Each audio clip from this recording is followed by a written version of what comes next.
இன்னைக்கு ஃபகத் ஃபாசிலுக்கு இன்னைக்கு பர்த்டே. நம்ம சேனல் சார்பாக நான் விஷ் பண்ணுறேன். இந்த வீடியோ கடைசியில் ஒரு கொஷின் கேட்பேன் நான் ஃபகத் ஃபாசிலை பற்றி.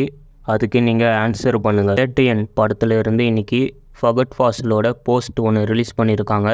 லெஃப்ட்டில் ரஜினிகாந்த், ரைட்டில் அமிதாப் பச்சன், இவங்க 2 பேர் நிற்கிறாங்க. நடுவில் ஃபகத் ஃபாசில் இருக்கார். இந்த போஸ்ட்டு பார்க்க நல்லா இருக்குது. இந்த போஸ்ட்டை லைக்கா ரிலீஸ் பண்ணியிருக்காங்க. தெலுங்கில் மைட்ரி மூவிஸ் மேக்கர்ஸ் இவங்க ஒரு போஸ்டர் ரிலீஸ் பண்ணியிருக்காங்க ஃபகத் ஃபாசிலோது. அந்த போஸ்ட்டில் ஃபகத் ஃபாசில் இவர் புஷ்பா இவரோட இடத்துக்கு போய் கெட்டு காமிச்சிருக்காரு. லெஃப்ட் சைடில் யாரையோ 3 பேர் மரத்தில் தொங்க விட்டுருக்காரு. அது கண்டிப்பாக அங்கே வேலை செய்கிறவங்கள தான் இருக்கும். புஷ்பா 1ல் அல்லு அர்ஜுன் லாஸ்ட் சீனில் ஃபகத் ஃபாசில் என்ன பண்ணாருன்னு உங்களுக்கு தெரியும். நல்லா அசிங்கப்பட்டி விட்டுருப்பாரு. அதுக்கு புஷ்பா 2ல் ஃபகத் ஃபாசில் அல்லு அர்ஜுனை ரிவெஞ்ச் எடுக்கிற மாதிரி தான் இருக்கும்னு நினைக்கிறேன். நான் வீடியோ ஃபஸ்ட்லேயே ஒரு கொஷின் கேட்பேன்னு நான் சொன்னேன். அது வேறு எதுவும் இல்லை. ஃபகத் ஃபாசிலோட என்ன படம் உங்களுக்கு பிடிக்கும்னு இந்த வீடியோக்கு கீழே கமெண்ட் பண்ணுங்கள். எனக்கு அவரோட என்ன படம் பிடிக்கும்னு நான் இந்த வீடியோக்கு கீழே கமெண்ட் பண்ணி பாருங்கள்.